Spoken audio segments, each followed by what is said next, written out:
क्या आपने कभी सोचा है कि माँ गंगा, जो करुणा और प्रेम की मूर्ति मानी जाती है, वह अपने ही नवजात पुत्रों को जन्म लेते ही नदी में क्यों प्रवाहित कर देती थी?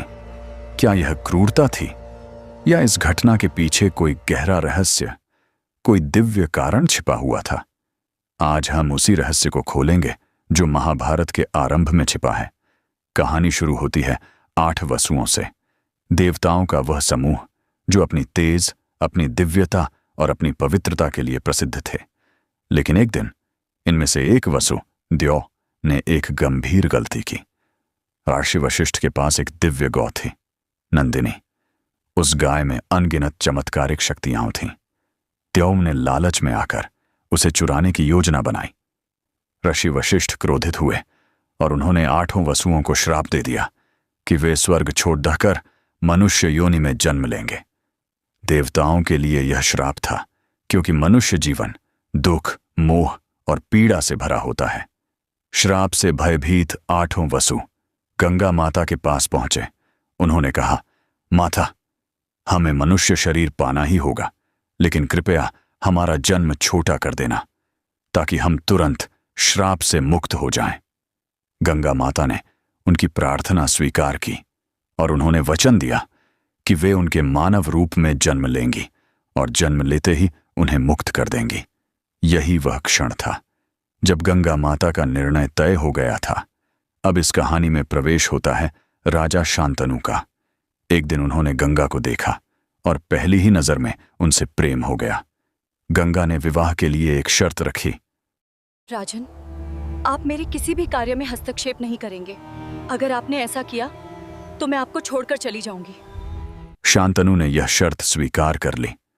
कुछ समय बाद पहला पुत्र जन्मा और उसी रात गंगा माता ने उसे उठाया और सीधे नदी की धारा में प्रवाहित कर दिया।